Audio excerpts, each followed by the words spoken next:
Hi everyone, कैसे हैं आप लोग। आई होप आप सभी लोग बहुत बहुत ज़्यादा अच्छे होंगे और उतने ही अच्छे से अपने एग्ज़ाम की प्रिपरेशन भी कर रहे होंगे। And welcome back to beginner series part 3। Part 1 and part 2 हम ऑलरेडी कंप्लीट कर चुके हैं और थंबनेल से आप आइडिया लगा चुके होंगे हैं कि अब हम सब्जेक्ट रिलेटेड बात करने वाले हैं। और आज का जो सब्जेक्ट है वो रहेगा क्वांट, जिसमें हम बेसिक से एडवांस लेवल पे बात करेंगे। प्री लेवल के लिए कैसे प्रिपेयर करना है, मेंस के लिए कैसे प्रिपेयर करना है, कहाँ से स्टार्ट करें, मतलब किस तरह से अपने बेसिक्स को क्लियर करें, कहाँ से प्रैक्टिस करें, कौन सी बुक से प्रैक्टिस कर सकते हैं, पूरा डिटेल में वीडियो रहेगा। और स्टिल अगर कोई पहली बार इस सीरीज़ में जुड़ा है तो मैं उनको बता दूं, बिगनर सीरीज़ उन सभी बैंकिंग एस्पिरेंट्स के लिए है जो लोग अभी नए नए बैंक की प्रिपरेशन में आए हैं और उन्होंने बस डिसाइड किया है कि वो बैंक की प्रिपरेशन करेंगे, कुछ आइडिया नहीं है कहाँ से पढ़ना है, कैसे पढ़ना है। तो ये सीरीज़ इसीलिए बनाई गई है ताकि आपको बैंक का पैटर्न क्या रहता है, एग्जाम का सिलेबस क्या है, बहुत छोटे छोटे जो डाउट्स रहते हैं, कहाँ से स्टार्ट करना चाहिए, सब कुछ रहेगा। एज पर माई नॉलेज, जितनी मेरी नॉलेज है, जितना मेरा एक्सपीरियंस है, मेरी कोशिश यही है कि एटलीस्ट आप लोग पहला स्टेप तो लें। जब हम पहला स्टेप ले लेते हैं तो उसके बाद धीरे धीरे हमें रास्ते अपने आप दिखने लगते हैं, तो बाकी का रास्ता आप लोग खुद तय कर लेंगे। बट स्टिल जितना मुझे आइडिया एटलीस्ट आप बिगिन तो करें। तो अब बात करते हैं सीधे वीडियोज़ में कि कैसे प्रिपेयर करना है क्वांट सब्जेक्ट को लेकर। तो जैसा कि ऑलरेडी मैंने आपको अपनी प्रीवियस वीडियो में बताया है कि आपका बैंक एग्जाम में एक प्री लेवल होता है और एक मेंस लेवल होता है। प्री लेवल के क्वेश्चंस आपके थोड़े इजियर साइड में होते हैं, वहीं मेंस लेवल के क्वेश्चन आपके थोड़े से हाई लेवल साइड में होते हैं। बाकी सिलेबस ऑलमोस्ट सेम है, एक दो टॉपिक मेंस लेवल में आपके ऐड हो जाते हैं, उसके अलावा सब कुछ सेम रहता है। तो जब आप प्री और मेंस की प्रिपरेशन करेंगे तो जो आपको पढ़ना है वो आपको सेम चीज़ पढ़नी है, बस क्वेश्चंस के लेवल आपको इंक्रीज करना है। प्रैक्टिस में अपने जो आप करेंगे तो उस हिसाब से प्रैक्टिस करनी है प्री के लिए कि आप मेंस के लिए प्रैक्टिस कर रहे हैं। बट इन दोनों को प्रिपेयर करने से पहले, जैसे मैंने कहा, सिलेबस सेम है, तो आपको किस चीज़ पे वर्क करना है, आपको वर्क करना है अपने बेसिक पे, मतलब कि आपको अपना बेस स्ट्रॉन्ग करना है। एक बार आपने अपने बेस में, अपने बेसिक्स में पकड़ ले ली ना, चाहे प्री हो चाहे मेंस हो, दोनों आपको फिर ईजी लगने लगेंगे, इतना टफ नहीं लगेगा। क्योंकि अगर हम बेसिक स्ट्रॉन्ग नहीं करते तो मैं ये तो नहीं बोलूँगी कि आपका प्री नहीं होगा, आपको प्री फिर भी ठीक लगेगा, कई लोग को फिर भी इजी लगेगा प्री। बट मेंस में फिर जो होती है वो ज़्यादा दिक्कत आती है, वहाँ पे आपको फिर डिफ़िकल्टी होती है क्वेश्चंस करने में। तो इससे बेटर है आप जब प्री हो चाहे मेंस हो, पहले से ही ये मत सोचिए कि पहले तो प्री होता है, हम प्री तो क्लियर कर ले उसके बाद हम सोचेंगे आगे का। ऐसा नहीं सोचना है, क्योंकि प्री क्लियर भी कर लिया, ठीक है, पहली सीढ़ी प्री ही है, बट स्टिल अगर आपने प्री क्लियर भी कर लिया तो अगर आप मेंस नहीं कर पाए तो क्या फ़ायदा उस चीज़ का, सिलेक्शन तो फिर भी नहीं होगा। और कई बार जो आप बेसिक क्लियर कर रहे हैं उससे आपको प्री में भी हेल्प मिलेगी। जरूरी नहीं है अगर आपने बेसिक नहीं क्लियर करे तो आपका प्री क्लियर ही हो जाए, कई लोग का हो जाता है, बट ऐसा ज़रूरी नहीं है। तो बेसिक्स तो आपको स्ट्रॉन्ग करने हैं, ऐसे करने हैं कि अगर आप एक बार पढ़ें और आपको पक्का हो कि हमारा सिलेक्शन होगा ही होगा। तो सबसे पहली चीज़, वो कहते हैं ना, कोई भी चीज़ करने से पहले अपनी नींव स्ट्रॉन्ग कर लो, बस वही चीज़ है आपके बेसिक्स, आपको अपनी वो चीज़ स्ट्रॉन्ग करनी है। और बिलीव में उसके बाद आपको जो आप आगे क्वांट पढ़ेंगे आपको ईजी लगने लगेगी। तो अब बात करते हैं हमें किस तरह से प्रिपेयर करना है। सबसे पहली चीज़ मैं बोलूँगी, जैसे कि सिंप्लीफिकेशन होते हैं, क्वाड्रेटिक इक्वेशन होती है, स्क्वायर रूट होते हैं, क्यूब्स होते हैं, ये सब जो आपको कैसे निकालने हैं ना, स्क्वायर रूट कैसे निकालते हैं, क्यूब रूट कैसे निकालते हैं, आपको बहुत सारी वीडियो मिल जाएगी यूट्यूब में। आप सर्च करना कि स्क्वायर रूट कैसे निकालते हैं, मतलब how to find square root, how to find cube root, ऐसे करके आप सर्च करना। सिंप्लीफिकेशन कैसे करना है थोड़ा सा इजी वे में, तो आपको वो वीडियोस मिलेंगी, आपको वो देखनी है। वो वीडियोस देख देख के आपको मतलब कॉन्सेप्ट इन अ वे कि आपको समझना है कि हम उसको थोड़ा सा ईजियर लेवल पे कैसे करें, मतलब जो हम लॉन्ग मेथड करते हैं उसको शॉर्ट मेथड में कैसे करें, वो चीज़ आपको मिल गई। आप 3 से 4 बार वो वीडियोस देखेंगे तो आपके माइंड में बैठने लगेगी, वो आपको बताएंगे, फिर आप प्रैक्टिस करेंगे। जब भी आप क्वेश्चंस की प्रैक्टिस करेंगे तो आपको उसी मेथड से करना है। बस आपको 1 से 2 बार वो वीडियोस देखनी है, वो जो भी उन्होंने मेथड्स बताए हैं, शॉर्ट ट्रिक्स बताई है, वो आपको समझनी है और अपनी डेली प्रैक्टिस में लाना है। और उसके अलावा आपको टेबल्स, आपको स्क्वायर्स, आपको क्यूब्स एक पेपर में लिख के अपने पास कहीं रख लीजिए और डेली का डेली एक हैबिट बना लीजिए कि जब भी आप क्वांट पढ़ने बैठेंगे आप 5 to 10 मिनट्स लगेगा और धीरे धीरे वो टाइम आपका कम होते जाएगा। तो आपको वो एक बार एक नज़र मारनी है बस। जैसे टेबल्स है 1 से लेकर 25 तक सपोज आपने लिख लिया है, तो आपको बस वो नज़र मारनी है एक बार कि ये ऐसे है। कि स्क्वायर से आपने लिख रखे हैं कि इसका स्क्वायर ये, इसका ये है, क्यूब से आपने लिख रखे हैं वो कर रखे हैं। उसके बाद आपको सिंप्लीफिकेशन हो गए, मैं बोलूँगी स्टार्टिंग में आप 10 to 20 सिंप्लीफिकेशन डेली कीजिए, फिर स्पीड बढ़ जाती है तो आप बढ़ा सकते हैं, बट 10 to 20 भी अगर आप कंसिस्टेंसी के साथ डेली करते हैं, लास्ट तक, मेंस तक भी ना, तो आपको उसका बेनिफिट मिलेगा। क्योंकि ज़्यादा एक दिन में करने से और उसके बाद फिर धीरे धीरे उस चीज़ को किसी दिन करा किसी दिन नहीं करा, उसका कोई फ़ायदा नहीं है। इससे बेटर है कंसिस्टेंसी के साथ जितना आप कर सकते हैं। अगर आपसे 10 से 20 भी नहीं हो रहे ना, कोई बहुत बिल्कुल स्टार्टिंग से करा, उन्हें बहुत दिक्कत आ रही करने में, बहुत ज़्यादा टाइम लग रहा है, मैं बोलूँगी 5 to 10 करिए, बट डेली करिए, वो ज़्यादा मैटर करता है। और ये चीज़ आपको भी टाइम समझ में आएगी। बट मेरा यही रहेगा कि अपने आप पे ना वो ओवरलोड मत डालिए। मतलब अगर आपको, जैसे आप कुछ पढ़ते हैं, अब आप उसको अपना ओवरलोड डाल के करेंगे कि अरे यार रोज 20 करने हैं, 50 करने हैं, आपने ऐसे टारगेट बना लिए, आपसे एक दिन हुआ, 2 दिन हुआ, 3 दिन हुआ, चौथे दिन नहीं हुआ, फिर आप 5वें दिन भी छोड़ देते हैं, फिर आप 6ठे दिन भी, तो वो एक डिमोटिवेशन आ जाता है। तो हमें वो चीज़ नहीं करनी, हमें डिसिप्लिन से, कंसिस्टेंसी के साथ वर्क करना है। इसलिए टारगेट्स ऐसे बनाइए जो आप अचीव कर सके 1 मंथ तक, 2 मंथ तक। ऐसे मत बनाइए जो सिर्फ आप 1 हफ्ता अचीव कर सके। उसके अलावा आपने सिंप्लीफिकेशन डेली करना है, चाहे आप 10 to 20, उसके अलावा मैं बोलूँगी 20 तक जाइए, उससे आगे अभी मत जाइए। धीरे धीरे आपको अपनी चीज़ें बढ़ानी है, आपको और चीज़ें भी पढ़नी है, अपने बेसिक्स भी स्ट्रॉन्ग करने हैं। क्वाड्रेटिक डेली प्रैक्टिस करिए, 5 to 10 क्वेश्चंस, ठीक है। जब आपने स्क्वायर रूट, क्यूब रूट निकालना सीखा है, इसकी भी आप डेली प्रैक्टिस करिए। तो जब आप डेली प्रैक्टिस करेंगे 1 मंथ तक लगातार, चाहे 5 to 10 क्वेश्चंस ना, तब जाके आपके माइंड में ये ट्रिक्स ना बैठेंगी, तब जाके आप इसे क्वेश्चंस में अप्लाई कर पाएंगे। ऐसा नहीं होगा कि हाँ आपको आ गई फिर आपने उसकी प्रैक्टिस ही नहीं करी, तो ये चीज़ नहीं वर्क करेगी। तो ये चीज़ आपको करनी है। तो अब हम बात करते हैं डीआई को लेकर, जिसे हम कहते हैं डेटा इंटरप्रिटेशन, जो कि बहुत इंपॉर्टेंट हो जाता है बैंक एग्जाम में और अच्छा खासा वेटेज ले लेता है, चाहे प्री हो चाहे मेंस हो। तो बहुत इंपॉर्टेंट है कि आप इसमें अपनी अच्छी खासी कमांड बनाएं। जिसको बिल्कुल भी आइडिया नहीं है ना कि डीआई है ही क्या, तो मैं पहले एक रफ आइडिया दे देती हूँ। इसमें आपको कुछ डेटा गिवन होता है, कुछ इन्फॉर्मेशन गिवन होगी, कुछ मिसिंग भी हो सकती है, और उसके थ्रू उसी जो आपको इन्फॉर्मेशन गिवन है उसके मतलब उस इन्फॉर्मेशन के बेस पे आपके कुछ क्वेश्चंस रहते हैं जो कि आपको सॉल्व करने होते हैं। सुनने में इतना सिंपल लग रहा है, प्री में थोड़ा सिंपल भी रहता है, बट मेंस में यही चीज़ बहुत हाई लेवल पे चली जाती है। तो बिल्कुल अच्छे से प्रिपेयर करना बहुत ज़रूरी है, स्टार्टिंग में ही इसको समझना बहुत ज़रूरी है। आपको क्या करना है, जिनको बिल्कुल नहीं पता कैसे करना है, क्या करना है, यूट्यूब में जाइए, उसमें लिखिए pre level bank exam DI, ठीक है। उसके अलावा आप उसमें जो भी वीडियो आएगी आप वो वीडियोस देखिए एकदम स्टार्टिंग से। पहले में आपको कुछ नहीं करना है, सिर्फ देखना है कि किस तरह से इन्फॉर्मेशन दी गई है, किस तरह से हमें उसको यूज़ करनी है। प्री में ज़्यादातर रेशियो, परसेंटेज इस बेसिस पे ज़्यादा आती है, वहीं मेंस में आपकी अर्थमेटिक पे ज़्यादा आती है। तो इसीलिए मैं बोलती हूँ कि बेसिक स्ट्रॉन्ग करना बहुत इंपॉर्टेंट है। तो आपने अब देख लिया कि जो भी वो टीचर करा रहे हैं, आपने लगातार 1-2 दिन ना आप सिर्फ देखिए और समझिए वो किस तरह से इंफॉर्मेशन यूज़ कर रहे हैं। देन जब आप थोड़ा थोड़ा समझने लग जाएं, उसके बाद आपको क्या करना है, सेम वीडियो ही देखनी है, और आपको बहुत सारी वीडियोस मिल जाएंगी और बैंक एग्जाम पे तो बहुत ज़्यादा होंगी। जब आपने कम से कम 8-10 डीआई देख लिया कि किस तरह से इंफॉर्मेशन ले रही है, तो आप 11वें या 12वें नंबर पे आके एक डीआई देखेंगे। उसके बाद आप उसे पॉज करेंगे वीडियो को, जो इन्फॉर्मेशन दी है आप उसके बेसिस पे आप खुद सॉल्व करने की कोशिश करेंगे। अब मैं आपसे क्यों कह रही हूँ कि आप क्वेश्चन की प्रैक्टिस तो पीडीएफ से भी कर सकते हैं, क्विज से भी कर सकते हैं, मॉक से भी कर सकते हैं। मैं क्यों कह रही हूँ आपके आप यूट्यूब वीडियो से देखें, क्योंकि क्या होगा कि आप वो क्वेश्चन देख रहे हैं जो कि टीचर ने ऑलरेडी सॉल्व कराया है, आपने अभी देखा नहीं उन्होंने कैसे सॉल्व करा, आप सॉल्व कर रहे हैं। क्योंकि अभी आप नए नए हैं, अगर आप अटकते हैं तो आप उस वीडियो को फिर से ऑन करके देख सकते हैं कि आप कहाँ अटके, आपसे क्या गलती हो रही है, तो आप अपनी गलतियां समझेंगे। और ऐसा ही आपको पूरा, कम से कम मैं बोलूँगी, सपोज आपने 3-4 दिन डीआई का सिर्फ देखा कैसे टीचर पढ़ा रहे हैं, उसके अलावा 1 से 2 हफ्ता आप सिर्फ और सिर्फ वीडियो से प्रैक्टिस करिए इसी तरह से, क्योंकि इससे आप अपने स्ट्रॉन्ग करेंगे बेस। उसके अलावा आप अपनी गलतियों को समझेंगे, कहाँ आपसे गलती हो रही है और टीचर क्या करा रहा है, किस तरह से कर रहा है, या आपने कोई और अप्रोच ली उससे इजी अप्रोच में करा रहा है। उसके बाद आप अपनी प्रैक्टिस में आएंगे, चाहे आप पीडीएफ से प्रैक्टिस करें, चाहे आप किसी बुक से प्रैक्टिस करें, क्विज से प्रैक्टिस करें, ये इसके बाद होगा। मतलब 15 से 20 दिन आपको इसी तरह प्रैक्टिस करनी है डीआई की। एंड बिलीव मी, आपको इतना बेनिफिट मिलेगा, आपको लग रहा होगा आप पढ़ रहे हैं, पर जब आप कोई चीज़ हमें जब समझाता है ना वहाँ से, तो हमें इजी, हमारे माइंड में इजीली वो चीज़ें बैठने लगती हैं। इसलिए मैं बोल रही हूँ कि वीडियो से पहले प्रैक्टिस करना, उसके बाद आपको जैसे प्रैक्टिस करनी है आप वैसे करना।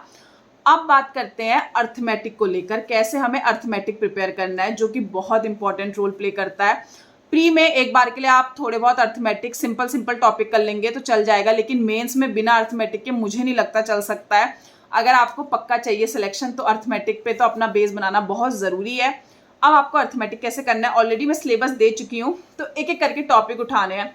सपोज आपने आज लिया कि आप रेशियो एंड प्रपोर्शन का टॉपिक उठाएंगे, सेम यूट्यूब में जाना है, ratio and proportion bank level exam, ठीक है, ये आपको सर्च करना है। उसके बाद रेशियो प्रपोर्शन के आपको बिल्कुल बेसिक से क्वेश्चन मिलेंगे, आपको उसके कॉन्सेप्ट को समझना है, जो चीज़ आपको लगती है इंपॉर्टेंट है उसे नोट डाउन करना है, और उसी के जब आपने कॉन्सेप्ट को समझा रेशियो प्रपोर्शन का, एक दो आपने वीडियोस देखी, उसके बाद अगले एक दो दिन तक आपको उसी टॉपिक पर प्रैक्टिस करनी है, उन्हीं क्वेश्चंस की आपको प्रैक्टिस करनी है सेम वीडियो से, जैसे मैंने आपको बताया। जब भी आप किसी भी टॉपिक का भी आप बेस स्ट्रॉन्ग कर रहे हैं, मैं यही बोलूँगी कि मेन प्रैक्टिस आप वीडियो से ही करिए अभी। उसके अलावा मैं आपको एक बुक बताऊँगी जहाँ से आप प्रैक्टिस कर सकते हैं, तो आप उसके बाद वहाँ से प्रैक्टिस कर लेना, बट स्टार्टिंग में आप इसी तरह से प्रैक्टिस करना, क्योंकि इससे अगर आप क्वेश्चंस में अटकते हैं ना, तो आप वीडियो में देख सकते हैं, अभी आपको बिल्कुल आइडिया नहीं कहाँ से करना है। जब आप एक बार अपना बेस स्ट्रॉन्ग कर लेंगे तो आपको क्वेश्चंस को समझने खुद लगेंगे और फिर खुद ही सॉल्व करने लगेंगे। स्टार्टिंग में ऐसे ही करना, देन नेक्स्ट डे आपने सपोज 3 to 4 डेज में एक टॉपिक अपना कवर कर लिया, फिर आप आए परसेंटेज टॉपिक पे, फिर आपको परसेंटेज के सेम वीडियोस देखनी है, जो इंपॉर्टेंट लगता है वो नोट डाउन करना है। उसके अलावा उसके क्वेश्चन सेम ऐसे एक दो दिन और प्रैक्टिस करने हैं। थर्ड डे आए आप CISI टॉपिक पे, आपने सेम थोड़ा सा कुछ टॉपिक होंगे जिसमें आपको 5 to 6 डेज लग सकते हैं, कुछ टॉपिक होंगे जो आपके 2 से 3 दिन में लग जाते हैं। अगर किसी टॉपिक में आपको समझने में थोड़ा टाइम लग रहा है तो आपको ये नहीं सोचना कि आपका टाइम वेस्ट हो रहा है या ये टॉपिक तो आपने जल्दी कर लिया, कुछ टॉपिक आपसे डिमांड करते हैं। दूसरा, हो सकता है कि कोई इंसान एक टॉपिक को बहुत जल्दी कर ले और एक वही इंसान कुछ टॉपिक को टाइम लगाए। सबका माइंड अलग लेवल पे वर्क करता है, सबके किसी का कोई सब्जेक्ट स्ट्रांग होता है, किसी को क्वांट जल्दी समझ में आ जाती है, किसी को इंग्लिश जल्दी समझ में आ जाती है। तो ये चीज़ नहीं करनी, क्योंकि जब हम वीडियो देखते हैं तो कमेंट देख के भी कई बार लगता है, जैसे अगर आप लाइव क्लासेस भी देख रहे हैं तो आपको कई बार लगेगा वो तो इतनी जल्दी आंसर दे रहा है, मैं नहीं दे पा रहा हूँ। तो ये चीज़ नहीं है, अभी आप समझ रहे हैं, आप बेसिक कॉन्सेप्ट अभी समझ रहे हैं, धीरे धीरे प्रैक्टिस के साथ आप भी जवाब देने लगेंगे। तो और लोगों से अभी कंपैरिजन मत करना, वैसे तो बाद में भी मत करना, क्योंकि आपकी ग्रोथ आपको खुद देखनी है, पहले से लेकर अब तक कैसी रही है, बट अभी तो बिल्कुल भी मत करना, अपना कॉन्फिडेंस आप डाउन करेंगे। तो ये जो मैंने पूरी बात करी ये तो थी आपको किस तरह से अपना जो बेस है वो स्ट्रॉन्ग करना है। अब हम बात करते हैं कि आपको प्रैक्टिस कैसे करनी, जैसे मैंने बोला प्री लेवल के लिए और मेंस लेवल के लिए। ये जो आप ना सपोज आपको ये करते करते 1 महीना लग गया, वैसे तो टॉपिक में आपको थोड़ा टाइम और जा सकता है, तो मैं बोलूँगी साइड बाय साइड आप टॉपिक प्रिपेयर करते रहना। बट जो ये मैंने सिंप्लीफिकेशन वाला बताया, DI वाला बताया, आपने 15 से 20 दिन दिए, उसके बाद आप ना प्रैक्टिस करना शुरू कर देना। और जब आप टॉपिक कर देंगे फिर भी आपको प्रैक्टिस करनी है। वो कैसे करनी है, जैसे प्री लेवल, सबसे पहले आपको प्री लेवल की प्रैक्टिस करनी है। जब आप प्री लेवल में आपका जो स्पीड है वो आने लगे, सब कुछ आने लगे, फिर आप मेंस लेवल पे बढ़ेंगे क्वेश्चंस पे, क्योंकि जब तक आप लो लेवल के क्वेश्चन नहीं करेंगे तो आप हाई लेवल पे कैसे करेंगे। बेस आप ऑलरेडी स्ट्रॉन्ग कर रहे हैं प्री और मेंस के लिए, तो प्रिपरेशन तो आपकी मेंस की भी हो रही है, बट क्वेश्चंस की प्रैक्टिस आपको धीरे धीरे धीरे बढ़ानी है। प्री लेवल में जैसे कि मैंने आपको सिंप्लीफिकेशन में ऑलरेडी बता चुकी हूँ, डेली के डेली 5 to 10 क्वेश्चंस, क्वाड्रेटिक के, नंबर सीरीज के, ये चीज़ अपने माइंड में बिठा लीजिए, आपको करनी है। उसके अलावा प्री लेवल की कम से कम 2 DI आप डेली करना इसके बाद, और 1 महीने तक सिर्फ और सिर्फ प्री लेवल की DI करना, ताकि आप जब भी DI करें आपकी स्पीड आए, आपकी एक्यूरेसी आए, आप अपनी DI को स्ट्रॉन्ग बनाए। प्री लेवल में अगर कोई अर्थमेटिक क्वेश्चंस होते हैं, जैसे अर्थमेटिक पे भी DI मिलती है, तो वो भी करना, क्योंकि वैसे तो प्री में कम आती है, बट एक तो आपकी प्रैक्टिस अच्छी होगी, दूसरा वो आपको मेंस में हेल्प करेगी। फिर जैसे कि आपने अर्थमेटिक पढ़ा है, अब उसकी प्रैक्टिस कैसे करनी है, तो मैं वैसे जो एक बुक है ए स्क्वांट बाय अड्डा, जिससे मैंने प्रैक्टिस करी थी, और बिलीव मी बहुत अच्छी बुक है, आप एक बार प्रैक्टिस करके देखना उससे। उसमें क्या है ना, जो क्वेश्चन है वो लेवल वाइज है, लाइक लेवल 1, लेवल 2, लेवल 3। तो लेवल 1 बहुत ईजी है, 40 क्वेश्चंस आपको मिलेंगे हर लेवल पे, ज़्यादा भी नहीं है, ऐसा भी नहीं है कि बहुत मतलब एक दिन में पूरे हो सकते हैं, स्टिल आपको टाइम लग रहा है, और सब्जेक्ट्स भी हैं, 2 दिन में तो पूरे हो ही जाएंगे। तो आपने जैसे कोई टॉपिक पढ़ा है रेशियो एंड प्रपोर्शन, फिर आपने पहली बार तो जब आप पढ़ेंगे तो मैंने आपको बोला है कि वीडियो से प्रैक्टिस करनी है, ठीक है। जब आप सेकंड टाइम फिर से जो आपने कहीं ना कहीं थोड़े बहुत अपने कॉन्सेप्ट के नोट्स बनाए होंगे, जो भी आपने पढ़ा या फिर आपके माइंड में ही होगा, तो आप जब सेकंड टाइम फिर से एक बार रिवाइज करिए उन कॉन्सेप्ट को और लेवल 1 करिए, ठीक है। सेम फिर सेकंड टॉपिक पे जाइए, उन क्वेश्चंस के कॉन्सेप्ट को रिवाइज करिए और उस टॉपिक का लेवल 1 करिए। इस तरह से आपको अभी लेवल 2 पे जाना ही नहीं है, सिर्फ और सिर्फ लेवल 1 करना है प्री लेवल पे। और बिलीव मी, जब आप ये सारे सब किस टॉपिक के लेवल 1 कर लेंगे ना, आपको प्री लेवल पे बिल्कुल इतना कॉन्फिडेंस आ जाएगा, आपकी प्रैक्टिस इतनी अच्छी हो जाएगी। बट अब हमें साथ में हमने कॉन्सेप्ट क्लैरिटी होगी, हमारी एक्यूरेसी अच्छी होगी क्योंकि हमने बेसिक पे वर्क करा है और हमारी धीरे धीरे क्या कहते हैं प्रैक्टिस भी अच्छी हो रही है। बट अब हमें प्री के लिए स्पीड पे भी वर्क करना है, स्पेशली क्वांट सब्जेक्ट पे तो और भी ज़्यादा जरूरी हो जाता है। तो एक तो जो आप 5 to 10 क्वेश्चंस कर रहे हैं उससे भी आपकी स्पीड वैसे बढ़ी रही होगी। उसके बाद मैं बोलूँगी आपको क्विज करना सॉल्व करिए, या फिर जो आप क्वेश्चंस कर रहे हैं ना, आपने एक बार लेवल 1 सारे क्वेश्चंस कर लिए, फिर से आप जब लेवल 1 करेंगे तो टाइमर लगा के करिए। अब आपको टाइमर के साथ करना है क्योंकि वहाँ पे आपका टाइमर ही चलेगा। जैसे कि 35 क्वेश्चंस आते हैं तो आप कोशिश करिए 20 मिनट्स का टाइमर लगाइए और कोशिश करिए 35 क्वेश्चंस करने की। नहीं होंगे शायद अर्थमेटिक के, अगर आप जो मैं कह रही हूँ लेवल 1 करेंगे तो शायद 10 ही क्वेश्चन होंगे, 20 ही होंगे, बट कोई बात नहीं, आपको समझ तो आ रहा है ना आपने कितना करा है, वो चीज़ ज़रूरी है। और क्विज आप कर सकते हैं, अड्डा का आप ऐप डाउनलोड कर लेना, बैंक का ही ऐप है और अच्छा है काफ़ी, उसमें आपको क्विजेज मिल जाएंगी। उसके अलावा गाइडली का भी ऐप है, उसमें भी आपको क्विजेज मिल जाएंगी, तो वहाँ से आप क्विज की प्रैक्टिस कर सकते हैं डेली की डेली। डेली एक क्विज भी करेंगे, कभी वो 10 मिनट्स की होती है, कभी 15 मिनट्स की होती है, सिर्फ 10 to 15 मिनट्स देना है और आप टाइमर के साथ भी प्रैक्टिस कर रहे हैं तो आपका प्री लेवल तो इतना ज़्यादा अच्छा हो जाएगा कि आपको बिल्कुल भी क्वांट को लेकर तो बिल्कुल डर नहीं लगेगा। और उसके बाद फिर हम बात करते हैं मेंस लेवल कैसे प्रिपेयर करें, क्योंकि प्री लेवल हमने अच्छा कर लिया, हमने अपना बेस स्ट्रॉन्ग कर लिया, ठीक है, हमने अपना एक्यूरेसी तो अच्छी कर ही ली जब हम बार बार प्रैक्टिस कर रहे हैं, प्रैक्टिस हम कर ही रहे हैं और उसके अलावा हम अब टाइमर क्विज कर रहे थे तो हम टाइमर के साथ भी प्रैक्टिस कर रहे हैं। तो मेंस लेवल के लिए क्या करना है, मेंस लेवल के लिए इन्हीं क्वेश्चंस के आपका बेस स्ट्रॉन्ग है बट लेवल बहुत ज़्यादा हाई आता है, तो बिना वीडियोस के तो मुझे नहीं लगता कि आपको समझ में आएगा। मेंस लेवल की बहुत सारी डीआई आपको यूट्यूब में मिल जाएगी, तो आपको सेम सर्च करना है mains level bank exam DI, वो आप प्रैक्टिस करेंगे। Mains level arithmetics question for bank exam आपको वो मिल जाएंगे, तो आपको वीडियो के थ्रू वो क्वेश्चन देखने हैं। अब आपने प्रैक्टिस करिए तो उस समय आपको टीचर को समझने की जरूरत नहीं है, आप जब टीचर को पॉज करिए उसके बाद आप खुद करने की कोशिश करिए, क्योंकि आपको पता है कि इस टॉपिक में क्या है, आपने प्री में ऑलरेडी इतना प्रैक्टिस कर लिया है। तो अब और 1-2 महीना आप प्रैक्टिस करने के बाद इस लेवल पे आ रहे हैं कि आप मेंस लेवल के क्वेश्चंस की प्रैक्टिस करें, तो पहले खुद करके देखिए। बट स्टिल मेंस लेवल है, आपको कई बार नहीं समझ आएगा स्टार्ट ही कहाँ से करें, कहाँ से डीआई को उठाएं, क्योंकि क्वेश्चंस इस लेवल के होते हैं, अर्थमेटिक है बिल्कुल समझ नहीं आएगा, तब आप फिर से वही वीडियो को ऑन करिए और देखिए टीचर ने कैसे समझा रखा है। और उसके बाद मेंस लेवल की प्रैक्टिस के लिए जैसे मैंने बताया एस क्वांट बाय अड्डा की जो बुक है उसमें आप लेवल 2 और लेवल 3 के क्वेश्चंस कर सकते हैं, तो आपका अर्थमेटिक बहुत स्ट्रांग हो जाएगा। डीआई तो आपको मेंस लेवल की यूट्यूब में बहुत बहुत मिल जाएगी। उसके बाद अगर कोई मैं आपको एक सजेशन देती हूँ कि आप टेलीग्राम ज्वाइन कर लेना। जो टीचर्स आपको डीआई जो भी आप टीचर चुनेंगे ना उनके अपने ग्रुप्स रहते हैं, वहाँ पे वो पीडीएफ शेयर करते हैं, तो वहाँ से आपको काफ़ी सारा मिल जाता है कि आपको कहाँ से प्रिपेयर करना है। बट ऐसा नहीं आप बहुत सारे ग्रुप ऐड में जुड़ जाएं, बहुत सारी पीडीएफ एक साथ इकट्ठा कर लें, क्योंकि उससे कोई फ़ायदा नहीं होने वाला। जितना ज़्यादा आपके पास कंटेंट होता है उतना ज़्यादा मुश्किल हो जाता है कई बार प्रिपेयर करना। लिमिटेड और अच्छा क्वालिटी कंटेंट रखिए। वैसे तो मैं बोलूँगी जो बुक है वो इनफ है, उसके अलावा क्विज और मॉक पे डिपेंड रहिए, और 1-2 पीडीएफ अगर कोई अच्छी मिल जाए तो ठीक है, वरना ठीक है जितना आप प्रिपेयर कर रहे हैं मॉक्स वगैरह में अच्छे लेवल के क्वेश्चंस हो जाते हैं। और मेंस तो आप जो क्वेश्चंस की प्रैक्टिस करें ना वो मॉक्स से ही करिए, मॉक्स में आपको अच्छा खासा लेवल मिल जाएगा।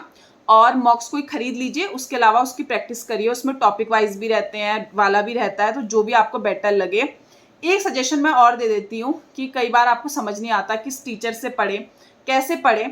तो सबसे पहली चीज़, आप YouTube में जब जाएंगे बहुत सारे टीचर्स आपको मिलेंगे, आप 2 से 3 टीचर से पढ़ के देखिए आपको किन टीचर का समझ में आ रहा है। जिनका भी आपको समझ में आता है उन्हीं से फिर पढ़िए, क्योंकि हर टीचर के कॉन्सेप्ट्स अलग होते हैं, कॉन्सेप्ट मतलब समझाने का तरीका अलग होता है, ठीक है। तो अगर आप किसी के टीचर के किसी मेथड से कर रहे हैं तो बेटर है आप उन्हीं टीचर से पढ़िए, क्योंकि आप एक टॉपिक एक से पढ़ रहे हैं, दूसरा टॉपिक एक से पढ़ रहे हैं, उससे आपके ही माइंड में कन्फ्यूजन होगा। सारे टीचर्स अपनी जगह बहुत अच्छा पढ़ाते हैं, बट ये है हमें किस टीचर से हम ज़्यादा कनेक्ट कर पाते हैं, कब समझ पाते हैं। मैं अपना बता देती हूँ, मैंने जिनसे क्वांट पढ़ी थी वो थे आशीष अरोड़ा सर, और मुझे उनसे सब कुछ समझ आता था, मुझे प्री लेवल हो मेंस लेवल हो, उनके समझाने का तरीका वो भी बहुत, जो ज़्यादा मुझे जो उनकी सबसे अच्छी चीज़ लगती है कि वो बेसिक पे वर्क करते हैं, आपका बेस स्ट्रॉन्ग करते हैं, और वो आपको बहुत अच्छे लेवल के क्वेश्चंस भी कराते हैं। आप उनका टेलीग्राम चैनल भी अगर ज्वाइन कर लेंगे तो वहाँ पे भी आपको मतलब जो भी उनको कॉन्टैक्ट देना है, वो शायद अब तो वो मैगजीन वगैरह भी देते हैं, तो वही आपके लिए इतना इनफ हो जाएगा कि आपको कहीं और जाने की ज़रूरत ही नहीं है। उसके अलावा और भी बहुत सारे टीचर्स हैं, आप यूट्यूब में सर्च करना, आपको बहुत सारे मिल जाएंगे, आप किसी का भी ट्राई कर सकते हैं। ये मेरा सजेशन था, जो मुझे लगता है आप जो जहाँ से मैंने पढ़ाई की है, और मुझे लगता है अगर आप पढ़ना चाहते हो तो आप उन टीचर से ट्राई कर सकते हैं। बाकी आई होप आपको ये वीडियो हेल्पफुल लगी हो और आपको समझ में आया हो कहाँ से स्टार्ट करना है। सी मैं सिर्फ आपको बता सकती हूँ आपको कैसे करना है, करना सिर्फ आपको ही होगा। उसके अलावा स्टेप बाय स्टेप आपको ही समझना होगा। मेरा एक्सपीरियंस और आपके एक्सपीरियंस डिफरेंट हो सकता है। जब आप प्रैक्टिस करें आपको समझ सकता है नहीं यार ये स्ट्रेटेजी मेरे लिए वर्क नहीं कर रही है, शायद ये वाली मेरे लिए ज़्यादा बेटर वर्क करे, तो आपको उस पर स्विच करना है जो आपके लिए बेटर वर्क करती है। एंड आई होप आपको ये बिगनर सीरीज पसंद आ रही हो और आपको हेल्पफुल लग रही हो। मिलते हैं नेक्स्ट वीडियो में नए सब्जेक्ट के साथ। Till then bye bye.